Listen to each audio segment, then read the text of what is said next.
ఈ బాపట్ల జిల్లాలో ఉన్న మండలాల నుంచి వచ్చిన మండల బాధ్యులకి, కార్యకర్తలకి, ఉపాధ్యాయులందరికీ కూడా ఉద్యమాభినందనలు తెలియజేస్తా ఉన్నాను. మిత్రులారా, వినపడుతుంది కదా?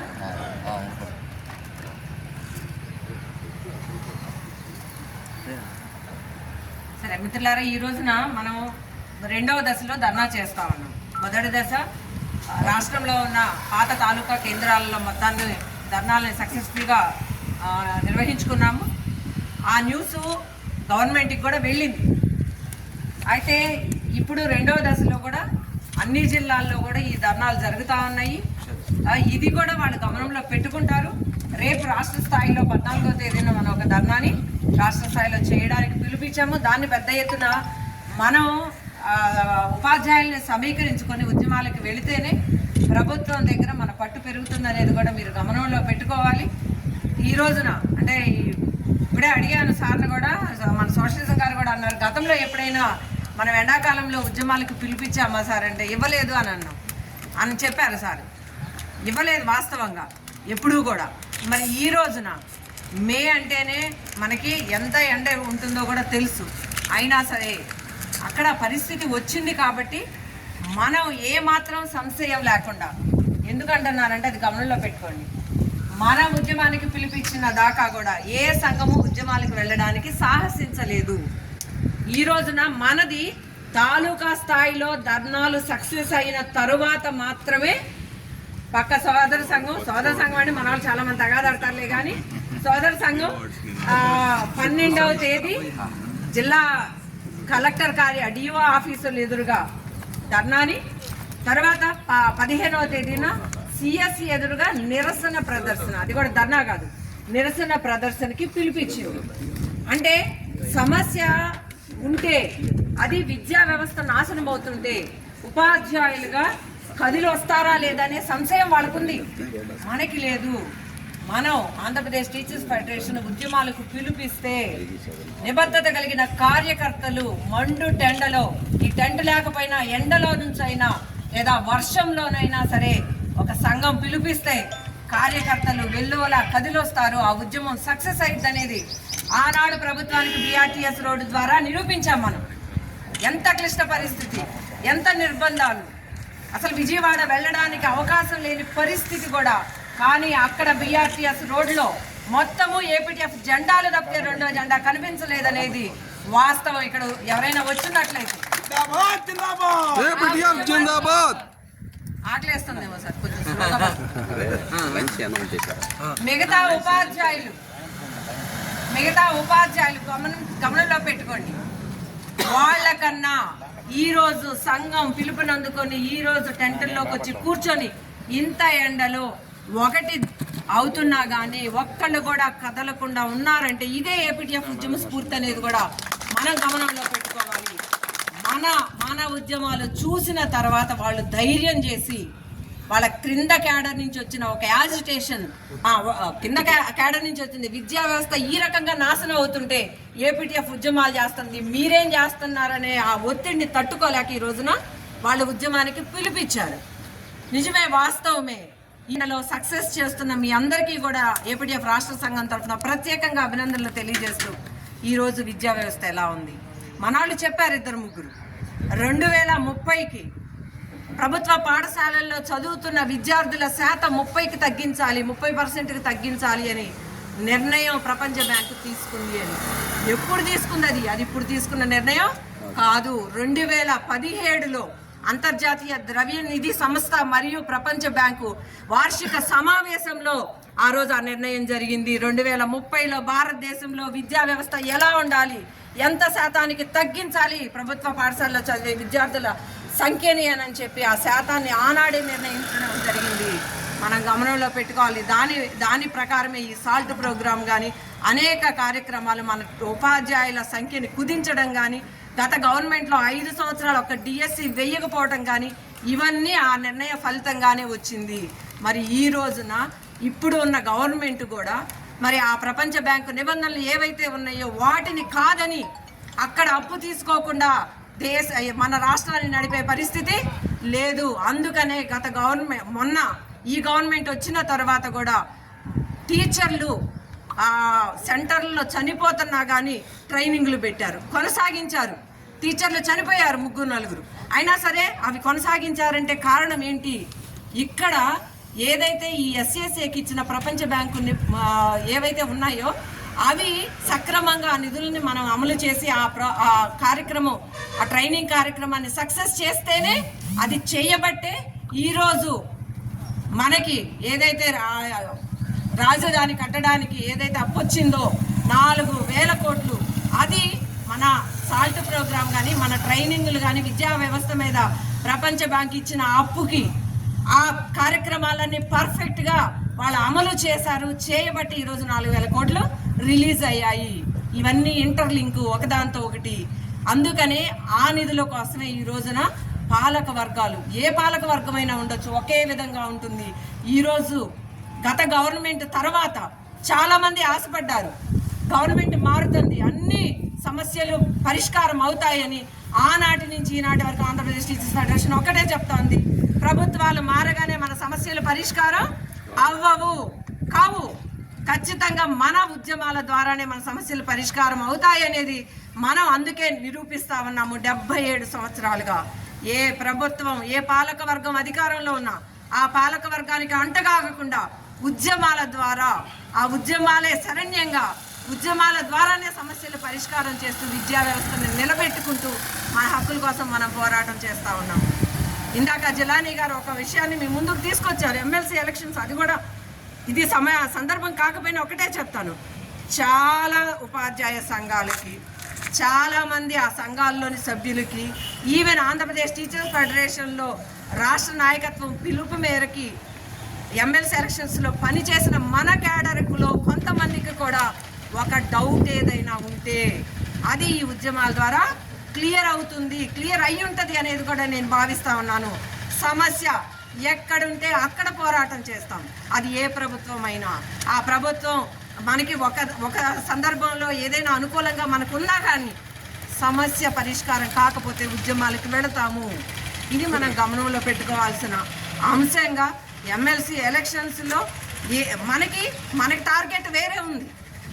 ఇక్కడ కృష్ణా, గుంటూరు కానీ ఈస్ట్ వెస్ట్ గోదావరి జిల్లాల్లో కానీ టార్గెట్ వేరే ఉంది. ఎందుకు వాళ్ళు మొత్తం మేమే ఎమ్మెల్సీలుగా ఉన్నాము అని చెప్పి, ఎమ్మెల్సీలు అంటే మా సంఘం నుంచే ఉండాలా, వేరే సంఘాల నుంచి ఉండకూడదనే పరిస్థితుల్లో ఇంత ఒంటెత్తు పోకళ్ళు వెళితే మీకు నష్టం జరుగుతుందని వాళ్ళకి తెలియడం కోసం ఆ సమస్య పరంగా మనం ఒక నిర్ణయం ఆ రోజున తీసుకున్నాం.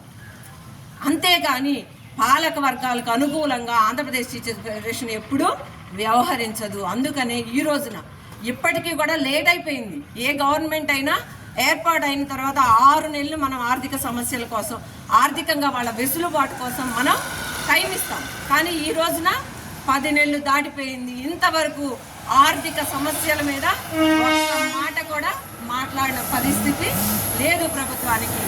33,000 కోట్ల బాకీ ఉంది. మరి దానిలో ఎన్ని ఇచ్చారు? మనకి 6,000 కోట్ల పైచిలకు బాకీలు మాత్రమే తీర్చారు. మిగతా 25,000 పైబడిన బకాయిల్ని ఎప్పటికి తీరుస్తారో కూడా ప్రభుత్వం చెప్పడం లేదు. ఇదొక్కటే కాదు, మనకుంది నినాదం ఫస్ట్ బాధ్యతలకు నిలబడని. అందుకనే విద్యా వ్యవస్థ బాగు కోసం, పాఠశాలల వ్యవస్థ నిర్వీర్యం కాకుండా ఉండడం కోసం ఈ రోజున మనం పోరాటానికి పిలిపించాము. అదే మనం ఎజెండా. విద్యా వ్యవస్థని కాపాడుకోవటమే మన ఎజెండా.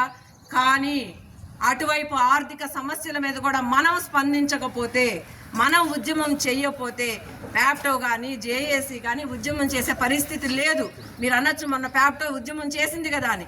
నిజమే, చేసింది. జిల్లా స్థాయిలో సక్సెస్ అయింది కదా, అన్ని సంఘాలము కలిసి సక్సెస్ చేశాం కదా. మరి జిల్లా స్థాయిలో సక్సెస్ అయిన తరువాత రాష్ట్ర స్థాయిలో ఆర్థిక సమస్యల మీద ఒక ఉద్యమానికి పిలుపు ఇవ్వడానికి ఎందుకు వెనకడుగేస్తోంది ప్యాప్టో?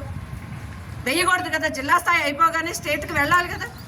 అంటే చిత్తశుద్ధి లేదనేది మనకు అర్థమవుతా ఉంది. అదేవిధంగా జేఏసీ కూడా మొన్న మార్చి 17న జేఏసీ మీటింగ్ జరిగినప్పుడు మనం కరాఖండిగా చెప్పాం, ఖచ్చితంగా ఉద్యమానికి వెళ్ళాలి. ఈరోజు సమావేశం జరుగుతోంది. సమావేశం జరిగిన మరుసటి రోజే సిఎస్కి ఒక నోటీస్ ఇవ్వండి, 15 రోజులు గడువు ఇచ్చి తాలూకా జిల్లా రాష్ట్ర స్థాయిలో ఆర్థిక సమస్యల మీద డిమాండ్ చేయండి, ఉద్యమానికి వెళదామంటే లేదు. విస్తృత కార్యవర్గ సమావేశం ఏర్పాటు చేయాలి. అది అయిపోయి ఆ సమావేశంలో నిర్ణయం తీసుకొని రాష్ట్రం అంతా బస్సు యాత్రలు చేయాలి, మొబిలైజ్ చేయాలి, ఆ తర్వాతే ఉద్యమాలు చేస్తామని జేఏసీ చెప్తుందంటే వాళ్ళకు కూడా చిత్తశుద్ధి లేదనేది మనకు అర్థమవుతోంది. అందుకనే రెండు మన నినాదాలు ఏవైతే ఉన్నాయో బాధ్యతలకు నిలబడు, ఆ రెండింటిని భుజాల మీద వేసుకొని ఈ రోజున ఆంధ్రప్రదేశ్ టీచర్స్ ఫెడరేషన్గా మనం ఉద్యమం చేస్తూ ఉన్నాం. మరి పాఠశాల విద్యలో అసలు ఏం జరుగుతోంది మీ అందరికీ ఒక ఆలోచన ఉండొచ్చు. ప్రతి శుక్రవారము కమిషనర్ కార్యాలయంలో మీటింగ్ మన వాళ్ళు వెళ్తున్నారు. ఇందాక ఎవరు అన్నారు, మన పెద్దలు ఆలోచన చేయాలని ఏదో అన్నారు. ప్రతి శుక్రవారం కమిషనర్ మీటింగ్ పెడతా ఉన్నారు. డిసెంబర్లో ఎడ్యుకేషన్ మినిస్టర్తో ఒక మీటింగ్ జరిగిన క్రమంలో ఆయన ఉన్న ముందు కమిషనర్ దృష్టికి తీసుకెళ్ళండి, ఆ తర్వాత ప్రిన్సిపల్ సెక్రటరీకి చెప్పండి, ఆ తర్వాత ఎమ్మెల్సీలకు చెప్పండి, వాళ్ళు కూడా అవ్వకపోతే నా దగ్గరికి రమ్మని చెప్పారు. ఈరోజు ఆ ఎమ్మెల్సీలు చెప్పినా కమిషనర్ వినే స్థితిలో లేడు. ఇది అంటే మొత్తం కూడా నేనే అననే ఫీలింగ్ ఆయనకు ఉండబట్టి ఆ రోజు వర్క్ అడ్జస్ట్మెంట్ జరిగింది గత విద్యా సంవత్సరంలో. మనందరికీ తెలుసు, ఏ ఎంఈఓకైనా ఒక సమస్య, సార్ ఇక్కడ జెన్యూనిటీ ఉంది, ఈ పోస్ట్ని ఎందుకు తీస్తున్నారంటే ఏం చెప్పారు ఎంఈఓలు? అసలు మా దగ్గరే ఉందండి, మొత్తం పైనుంచేనా డిఓ దగ్గరికి వెళ్తే అది అంటే అసలు ఇంత వ్యవస్థ ఉన్న ఎంఈఓల్ని డిఈఓ వ్యవస్థని నిర్వీర్యం చేసి మొత్తం అధికారాన్ని సెంట్రలైజ్ చేసి నేను చెప్పిందే జరగాలి, అక్కడ ఎవరు ఏ ఉపాధ్యాయుడు అబ్రాడ్ వెళ్ళినా నాకు తెలియాలి, ఏ ఉపాధ్యాయుడి మీద సస్పెన్షన్ వేటు ఎంఈఓ డిఈఓలు చర్యలు తీసుకున్నా నాకు తెలియాలనే విధానము, ఆ విధానంతోనే ఈరోజు కమిషనర్ గారు వెళ్తా ఉన్నారు. ఆయన మనందరూ ఉపాధ్యాయులకి చెప్తున్నట్లుగా ప్రభుత్వానికి కూడా ఉపాధ్యాయ సంఘాలతో అన్నీ చెప్తున్నానని చెప్తున్నాడు. వాస్తవం, ఉపాధ్యాయ సంఘాలతో అన్నీ చెప్పే చేస్తున్నారు. కానీ ఆ చెప్పిన సందర్భంలో మనం ఈ విధానాలు నష్టం అని చెప్తుంటే దాన్ని పరిగణలోకి తీసుకోవడం లేదు. అందుకనే మనం ఇక్కడ యాజిటేషన్కి రావాల్సి వచ్చింది. అనేక రిప్రజెంటేషన్లు ఇచ్చాం. అసలు ఎఫ్ఎస్లు అనే విధానమే వద్దని చెప్పాం. 3, 4, 5 తరగతుల్ని హై స్కూల్లో కలపడం వల్ల 117 జీవో వలన 10 లక్షల మంది పిల్లలు మన పాఠశాల నుంచి బయటికి వెళ్ళిపోయారని చెప్పాం. 12,000 పాఠశాలలు వాళ్ళే అసెంబ్లీ సాక్షిగా ముద్ర వేసుకున్నారు. 12,000 పాఠశాలలో ఏకోపాధ్యాయ పాఠశాలలు ఉన్నాయి. 6,000 పాఠశాలలు మూతపడ్డాయి. అనేక వేల SG2 పోస్టులన్నీ కూడా మొత్తం రద్దు చేయబడ్డాయి. ఇవి చెప్తే దాన్ని రద్దు చేస్తామని ఈ రోజున అధికారంలోకి వచ్చిన వీళ్ళు కమిషనరు ప్రతి శుక్రవారం ఉపాధ్యాయ సంఘాలతో చర్చ పెడుతూ ఈ చర్చలో సారాంశాన్ని ప్రభుత్వం దృష్టికి తీసుకెళ్తున్నాడా లేదా అనేది కూడా ఒక పెద్ద ప్రశ్న. ఎందుకంటే విశాఖలో ఏజెన్సీ ప్రాంతం ఉపాధ్యాయులు ఉన్నారు. ప్లెయిన్ నుంచి ఏజెన్సీకి వెళ్ళారు. ఆ ఉపాధ్యాయులు మహిళలు ఎక్కువగా 3, 4 లోయలు కొండలు దాటి పాఠశాలకు వెళ్ళే పరిస్థితి ఉంది. వాళ్ళకి న్యాయం చేయమని డే 1 నుంచి కూడా మనం రిప్రజెంట్ చేస్తూ ఉన్నాం. ప్రతి సమావేశంలో రిప్రజెంట్ చేస్తున్నామే. ఆ చేసిన సందర్భంలో ఇక ఎట్టకేలకి మొన్న సర్వీస్కి ఒక పాయింట్ ఇవ్వడానికి అంగీకరించారు. సర్వీస్కి 1 సంవత్సరం సర్వీస్ చేస్తే 1 పాయింట్ ఇవ్వడానికి అంగీకరించారు. ఆ ఏజెన్సీ ఉపాధ్యాయులందరూ ఎడ్యుకేషన్ మినిస్టర్ దగ్గరికి వైజాగ్ వస్తే వెళ్ళారట. వెళితే ఆయన అన్నారట, ఎడ్యుకేషన్ మినిస్టరు మీకు న్యాయం చేయడానికి ఉపాధ్యాయ సంఘాలు ఒప్పుకోవడం లేదు, మీకు న్యాయం చేయడానికి వాళ్ళు ఎవ్వరూ సంసిద్ధులుగా లేరు, మేము ఏ ప్రపోజల్ పెట్టినా వాళ్ళు ఒప్పుకోవటం లేదు, అయినా సరే నేను జాలిపడి మీ కష్టాలను చూసి సంవత్సరానికి 1 పాయింట్ అని నేనే ప్రపోజ్ చేశానని ఎడ్యుకేషన్ మినిస్టర్ చెప్తే ఆ రోజు సాయంత్రానికి 200 ఫోన్లు వచ్చాయి నాకు. అన్ని సంఘాల వాళ్ళకి వెళ్ళినాయి. మీరెందుకు వద్దన్నారు? నేను చెప్పాను, కమిషనర్ దగ్గరికి వెళ్ళి కూర్చుందాం, కమిషనర్ గారి సమావేశంలో ఆయనతో మాట్లాడదాం. ఆయన కానీ ఏజెన్సీ గురించి టీచర్లు ఈ ఉపాధ్యాయ సంఘాలతో మాట్లాడలేదంటే అప్పుడు నమ్మండి. అంటే ప్రతి సమావేశంలోనూ ఆ సమస్యని మనం కమిషనర్ దృష్టికి తీసుకెళ్తున్నా దాన్ని ఎడ్యుకేషన్ మినిస్టర్ దాకా వెళ్ళలేదు అంటే ఇవన్నీ కూడా వెళ్తున్నాయనే లెక్కేనా? అంటే టీచర్లని ప్రజల్ని ఏ విధంగా ఉపాధ్యాయ సంఘాలతో మాట్లాడి చేస్తున్నానని మభ్యపెడుతున్నాడో అక్కడికి వెళ్ళి ఎడ్యుకేషన్ మినిస్టర్ కూడా ఇవన్నీ వాళ్ళు ఒప్పుకున్నారని చెప్పటం లేదని గ్యారంటీ ఏంటి? మరి అది ఎవరు తెలియజేస్తారు? వాళ్ళకి ప్రభుత్వానికి ఎవరు తెలియజేస్తారు? నాశనం అయిపోయిన తర్వాత మనం ఎంత ఉద్యమాలు చేసినా ఉపయోగం ఉంటుందా? 2004లో సిపిఎస్ వస్తే ఆ రోజున రమ్మంటే ఉద్యమాలకు ఎవరు రాలేదు. లారీల్లో డబ్బు వస్తాయని నమ్మారు. వాస్తవమే కదా. ఉద్యమాలకు రాని ఫలితంగా ఈరోజు 20 సంవత్సరాలు అవుతుంది. ఇంతవరకు దాన్ని రద్దు చేయించుకోగలిగామా? చేయించుకోలేకపోయాం. అంటే ఒక సమస్య, మనం అనేక పోరాటాల ద్వారా సాధించుకున్న సౌలభ్యం మీ అందరికీ తెలిసే ఉంటుంది. ఆంధ్రప్రదేశ్ టీచర్స్ ఫెడరేషన్ ఏకైక సంఘంగా పెన్షన్ సాధించింది. ఈ రోజున్న 50 సంఘాలు ఏది స్కూల్ ఎడ్యుకేషన్లో 50 సంఘాలు, అది కూడా గుర్తుపెట్టుకోండి. మొత్తంగా ఉన్న 200 సంఘాలు ఉద్యోగుల్లో ఈ 250 సంఘాలు కూడా పోరాటం ఎంత చేసినా ఆ సిపిఎస్ అనేది రద్దు కాలేదు. మళ్ళీ గవర్నమెంట్ ఏం చేసింది? సెంట్రల్ గవర్నమెంట్ యూపీఎస్ అనే క్రొత్త విధానాన్ని తీసుకొచ్చింది. ఎందుకు అంటే మనం ఉద్యమాలు చేసేటప్పుడు చెప్తా ఉంటాం, ఒకటే పెన్షన్ ఒకటే సర్వీస్ ఒకటే పెన్షన్ అని చెప్తా ఉంటాం కదా. నినాదాలు అవే కదా మనం ఇచ్చేది. మరి ఒకటే సర్వీస్ ఒకటే పెన్షన్ అని అడుగుతున్నారు కాబట్టి యూనిఫైడ్ పెన్షన్ స్కీమ్ అని తెచ్చి ఈరోజు పెన్షన్లో ఉన్న వాళ్ళందరికీ కూడా మొత్తం అమలు చేస్తే ఒకటే సర్వీస్ ఉంటుంది, ఒకటే పెన్షన్ ఉంటుంది. అదే నినాదం విద్యా వ్యవస్థ మీద కూడా సెంట్రల్ గవర్నమెంట్ ప్రవేశపెట్టిన ఫలితంగానే ఈ రోజున ఎన్సీఆర్టీ సిలబస్ మనకు వచ్చి కూర్చుంది. ఒకటే దేశం ఒకటే విద్య, అంతా ఎన్సీఆర్టీ ఉండాలి. ఎన్సీఆర్టీ సిలబస్లో ఉన్నాయా? మొఘలుల చరిత్ర తీసేశారు, ఢిల్లీ సుల్తానుల చరిత్ర తీసేశారు, అసలు జీవ పరిణామ సిద్ధాంతాన్ని తీసేశారు.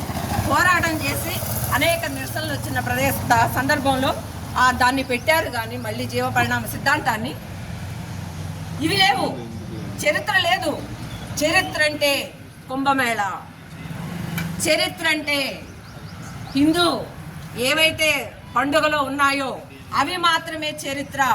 కుంభమేళాలో ఉన్న అనేక అంశాలను ఈ రోజున వాళ్ళు రేపు వచ్చే కొత్త బుక్స్ చూడండి. ఇంకా మన గవర్నమెంట్లో ఈ సంవత్సరం మారిన 6వ తరగతి ఎన్సీఆర్టీ సిలబస్ని ఇంప్లిమెంట్ చేయాల.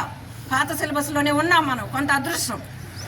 మరి అంటే అలాంటి విద్యా వ్యవస్థని సైన్స్ తెలియకుండా మొత్తంగా ప్రజల్ని ఎలా పిల్లలు పుడతారంటే దేవుడిస్తే పుడతారనే దిశకి తీసుకెళ్లే విధంగా వాళ్ళు ఏ విధంగా చేస్తూ ఉన్నారో ఆ రాష్ట్రంలో కూడా అదే పరిస్థితి వస్తుంది.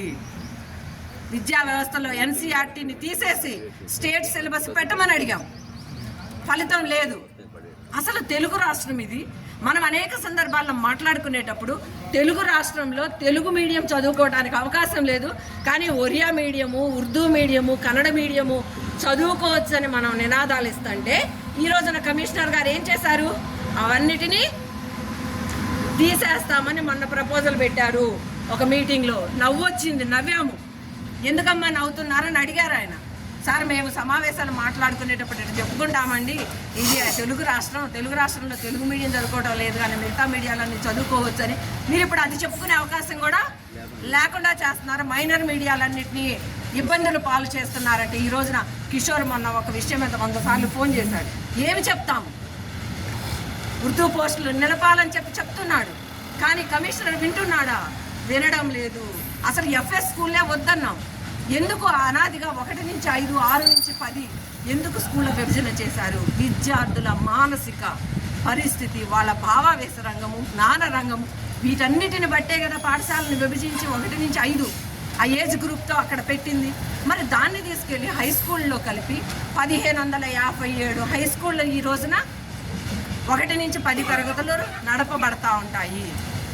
1557 ఎఫ్ఎస్లు 7,000 పైగా ఎఫ్ఎస్లు చేస్తూ ఉన్నారు. సరే మోడల్ స్కూల్స్ పెట్టుకోమనండి, మనమే వద్దంటం లేదు. మోడల్ స్కూల్స్ 9,000 పెట్టారు, ఓకే మంచిదే. క్లాస్కి ఒక టీచర్ కావాలనేది మనం అడుగుతున్నాం. కానీ ఆంధ్రప్రదేశ్ టీచర్స్ ఫెడరేషన్గా ఇంకొకటి మనం ఏం చెప్తున్నాం? ఒక ఆవాస ప్రాంతంలో ఒకటే స్కూల్ ఉండాలి, ఆ స్కూల్లో అందరూ కలిసి ఆ స్కూల్లోనే చదవాలి. ఇది కదా మనం అడుగుతుంది. కొఠారి కమిషన్ చెప్పింది కూడా అదే కదా.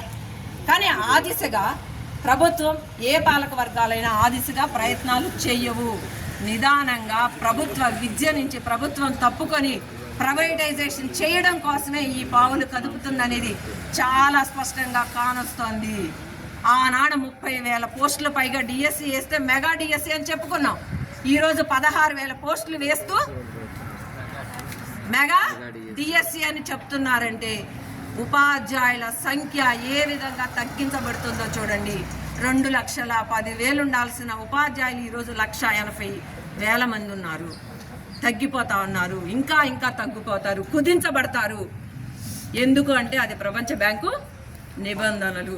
అప్పు ఇచ్చేటప్పుడు ఎలా తీరుస్తావంటే, నేను ఉపాధ్యాయుల సంఖ్యని కుదించి ఆ వచ్చిన ఆదాయంతో నీకు అప్పు తీరుస్తాననే ఒప్పందం మీదే వీళ్ళు అప్పు తెచ్చుకొని విద్యా వ్యవస్థను నడుపుతున్నారు. మరి ఇలా జరుగుతున్నప్పుడు అసలు మన ఉపాధ్యాయ పోస్టులు ఉంటాయా? అసలు పాఠశాలలు ఉంటాయా? ప్రాథమిక విద్య ఉంటుందా? ఇప్పటికే నిర్వీర్యం అయిపోయింది. ప్రైమరీ స్కూళ్ళు ఉన్నది ఒకటే, మన హై స్కూల్ ఎడ్యుకేషన్ ఒకటే ఉంది. దాన్ని కూడా నిర్వీర్యం చేయడానికి హెచ్ఎం లేని, పీఈటీ లేని స్కూళ్ళని పెడతా ఉన్నారు. ఈ రోజుకి ప్రజలు మా పిల్లలు ఎటంటే అటు తిరుగుతుంటారు మీ పాఠశాలల్లో అంటే, ఆ పిల్లల్ని కాపాడటానికి ఉండే పీఈటీలను కూడా, పీడీలను కూడా తొలగించబడేశారు ఈ రోజున స్కూళ్ళల్లో. హెచ్ఎం పోస్ట్ లేని స్కూళ్ళు ఉన్నాయి అనేకం. మరి విద్యా వ్యవస్థని కాపాడుకోవాలంటే ఏంటి చెయ్యాలి? ఈరోజు 100 మంది ఇక్కడికి వచ్చారు. 100 మందికి ఒక ఆలోచన ఉంది, విద్యా వ్యవస్థ నాశనం అవుతుందనే ఒక ఆలోచన ఉంది. మరి మిగతా వాళ్ళందరికీ ఏంటి ఆలోచిస్తున్నారు? వాళ్ళు సౌకర్యంగా ఉండాలంటే ఇక్కడున్న 100 మంది అరిస్తేనో పోరాటం చేస్తేనో ఆ సౌకర్యం రాదు. ఇది వాళ్ళు గమనించటం లేదు. అలా గమనించకుండా వాళ్ళు ఉద్యమాల పట్ల నిరాసక్తిగా ఉంటే, ఇందాక సార్ చెప్పారు జిల్లాని గారు, మంజుల ఒకటో భానుమూర్తి ఒకటో మాట్లాడితే వాళ్ళకి వాల్యూ ఉండదు. మంజుల వెనక పిలుపు ఇస్తే ఏపీటీఎఫ్ 1000 మంది కదిలొస్తారనే భయం ఉంటే వాళ్ళకి మనం ఇచ్చే అంశాల పట్ల ఆలోచన ఉంటుంది. వాళ్ళు ఫోన్ చేశారు కూడా ఆల్రెడీ, మా తాలూకా ధర్నాలు కాకముందే.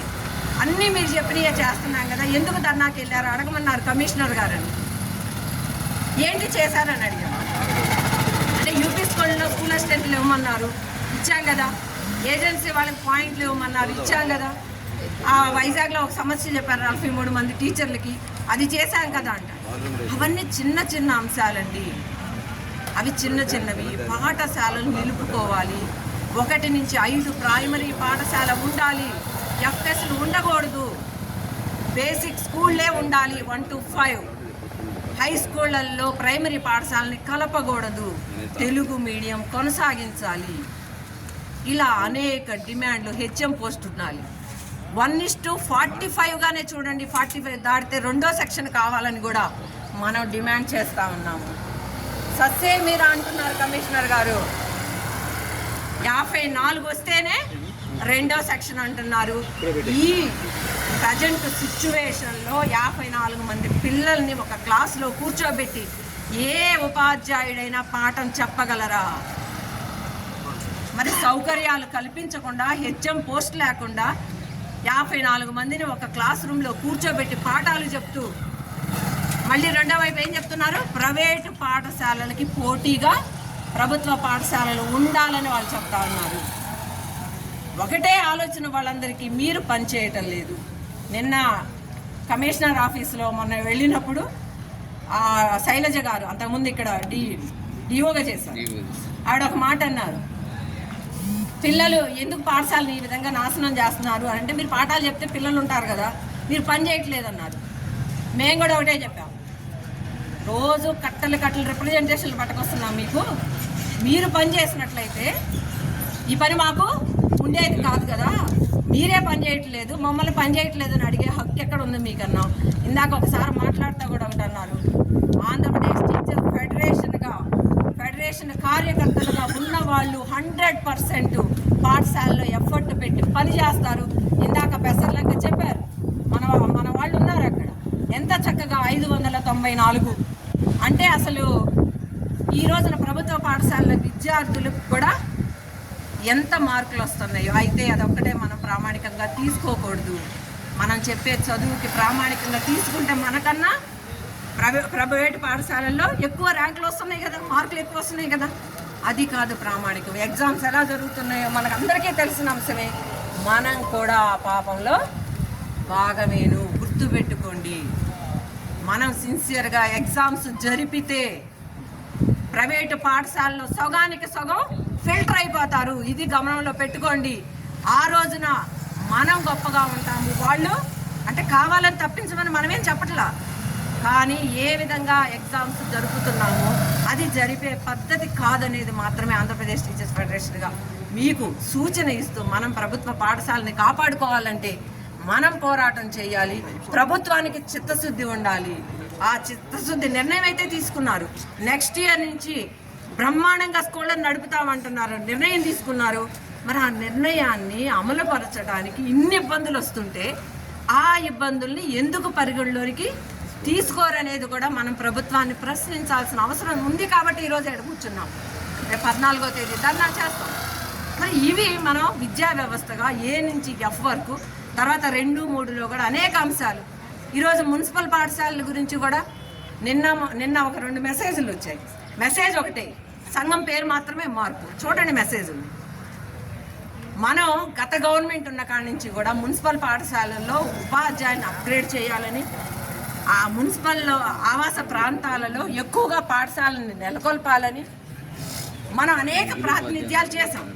కానీ ఈ రోజున 1800 పోస్టులు అప్గ్రేడ్ అయితే వాళ్ళ సంఘాల పేరు పెట్టుకుంటున్నారు. సిగ్గుచేటు. ఏంటి మాట్లాడతాము? అలా ఉంది మిగతా సంఘాల వైఖరి. వాళ్ళు ప్రచారాలు చేస్తున్నారు, మనం పని చేస్తున్నాము, పోరాటం చేస్తున్నాము. ఆ అంశాలు ఒక ఎత్తు అయితే ఈ రోజున ఆర్థికంగా ప్రభుత్వం నాకు వెసులుబాటు లేదని చెప్తుంది. ఆర్థిక వెసులుబాటు లేదని చెప్తుంది. నిన్న ఒక మెమోరాండం ఇవ్వడానికి ఒక ఎంఆర్ఓ దగ్గరికి వెళ్ళాం. ఆయన కూడా అదే చెప్తున్నారు. మీరు ఇన్ని విద్యారంగ సమస్యలు పెట్టారు కదా, కేవలం అవే పెట్టి ఉద్యమం చేయండి. వెనక 4 ఆర్థిక అంశాలు పెట్టారు కదా, ఈ రోజున ప్రభుత్వం ఆర్థికంగా వెసులుబాటు లేదు కదా అంటుంది. ఏ స్కీములో డబ్బులు వేయకుండా ప్రజలకి ఆగుతున్నారో మనమేమి ప్రజలకు డబ్బు ఇవ్వద్దని చెప్పటల్లా. పేదవాళ్ళకి వాళ్ళకి ఆసరా కల్పించాల్సిందే. దాన్ని ఎప్పుడూ ఆంధ్రప్రదేశ్ టీచర్స్ ఫెడరేషన్గా స్వాగతిస్తాం. మరి వాళ్ళకి ఎవ్వరికీ లేని ఇది ఒక్క ఉపాధ్యాయులకి ఆర్థికంగా మనకి వెసులుబాటు కావాలి కదా. ఇందాక సోషలిజం గారు చెప్పారు కదా, మన పిల్ల పెళ్లికనో ఇల్లు కట్టుకోవడానికనో ఇంకో దానికనో మనం ఆ డబ్బులు వస్తాయని ఎక్స్పెక్ట్ చేస్తున్నాం. వేల కోట్ల బాకీలు, ఒక్కొక్కరు 4 లక్షల నుంచి బాకీలు ఉంటే ఆ వేల కోట్ల బాకీలు మనకి ఆర్థిక వెసులుబాటు ఇవ్వకుండా ప్రభుత్వం మాకు ఆర్థిక వెసులుబాటు లేదు, ఆలోచించండి అని మనకు చెప్తుందండి. నిన్న ఇంకొకటి కూడా చూసాం. పక్క రాష్ట్రంలో ఆ సీఎం ఏం చెప్పాడో కూడా మనందరికీ తెలుసు. నన్ను కోసుకొని తిన్నా నా దగ్గర రూపాయి లేదని చెప్తున్నారు. ఇది అహంకారానికి పరాకాష్ఠగా కూడా చెప్పొచ్చు. ఉద్యోగులంటే ప్రభుత్వం ఏ స్కీము పెట్టినా, ఏ కార్యక్రమం పెట్టినా నిరంతరము అది ప్రజల్లో ఉన్న మారుమూల ప్రాంత వాళ్ళకి ప్రతి ఒక్కరికి కూడా అందే విధంగా నిరంతరము కృషి చేస్తుంది. ఎవరు? ఉపాధ్యాయులు కాదా? వాళ్ళు స్కీమ్స్ పెడితే పింఛన్ ఇవ్వాలంటే ఉద్యోగులు పోయి పింఛన్ ఇవ్వడం లేదా? అంటే ప్రభుత్వం పెట్టిన సంక్షేమ పథకాలన్నీ ప్రజలకి చేరే విధంగా చేసేది ఉద్యోగులే కదా. మరి ఎందుకు ఉద్యోగుల్ని ప్రభుత్వంలో భాగస్వామిగా ప్రభుత్వాలు చూడటం లేదు? గత గవర్నమెంట్లో మనం సెకండరీ, ప్రజలే ప్రయారిటీ. ఎవరికైనా ప్రజలే కావాలి, మనకు కూడా ప్రజలే ప్రయారిటీ. వాళ్ళ కోసమే, వాళ్ళ పిల్లలు, పేద పిల్లల కోసమే మనం ఉపాధ్యాయులుగా పాఠశాలల్లో పనిచేస్తున్నాం.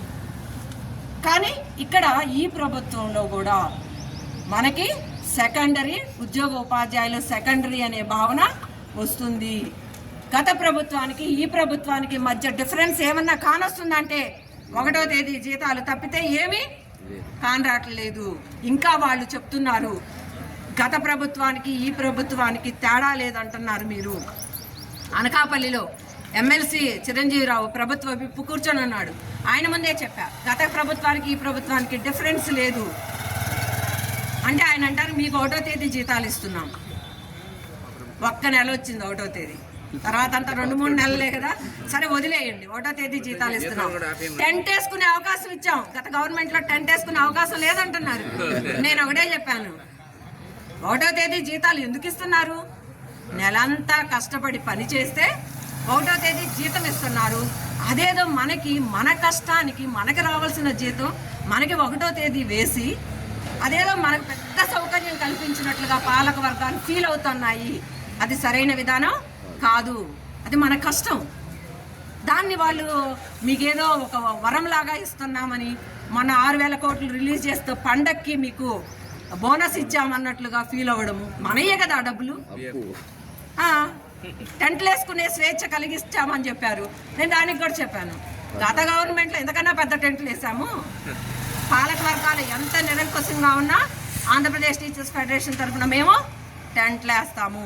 అయితే గమనంలో పెట్టుకోవాల్సింది ఆంధ్రప్రదేశ్ టీచర్స్ ఫెడరేషన్ కార్యకర్తలుగా మీరందరూ, గత గవర్నమెంట్లో ఐఏఎస్ల పాలన సాగింది. దానివల్ల ఎంత నష్టం జరిగిందో మనందరికీ తెలుసు. ఈ రోజు కూడా మన commissioner IAS, principal secretary IAS, వాళ్ళని కూర్చోబెట్టి ఎడ్యుకేషన్ మినిస్టరు చర్చలు జరుపుతున్నారు. అంటే ఈ గవర్నమెంట్లో కూడా ఐఏఎస్ల పాలనే జరుగుతుంది. ఐఏఎస్ పాలన వలన గత గవర్నమెంట్ ఎంత భ్రష్టు పట్టిపోయిందో మనకు తెలుసు. ఇది కూడా ఈ గవర్నమెంట్ కూడా ఎక్కువ రోజులు ఈ విధంగా సాగితే 14 మైనస్ రావడానికి ఎక్కువ టైం ఏమి తీసుకోదనేది కూడా మనం గుర్తుపెట్టుకోండి. పాలక వర్గాలు, ప్రభుత్వం, ఏ ప్రభుత్వం అయినా, పాలకైనా, ఆంధ్రప్రదేశ్ టీచర్స్ ఫెడరేషన్ ఎక్కడ సమస్య ఉంటే ఆ సమస్య కోసం అప్పటికప్పుడే ఉద్యమాలని ప్రకటిస్తుంది, ఉద్యమాలని చేస్తుంది అనేది గుర్తుపెట్టుకొని ఆ ఉద్యమాల వల్లనే మనం ఈ రోజున అనుభవిస్తున్న అనేక సౌలభ్యాలు వచ్చాయని కొని రేపు 14వ తేదీ జరగాల్సిన ధర్నాని ఎక్కువ సంఖ్యలో హాజరై సక్సెస్ చేసుకొని ప్రభుత్వం మన ఆర్థిక డిమాండ్ల పైన, విద్యా వ్యవస్థ పైన ఆలోచన చేసే విధంగా మనమే చేయాలనేది, మనమే ప్రభుత్వాన్ని, మన శక్తిని గుర్తింప చేయాలనేది కూడా నేను కోరుకుంటూ నాకు ఈ అవకాశం ఇచ్చిన మీ అందరికీ కూడా ధన్యవాదాలు తెలియజేస్తాను. జిందాబాద్ జిందాబాద్ జిందాబాద్ జిందాబాద్ జిందాబాద్ జిందాబాద్.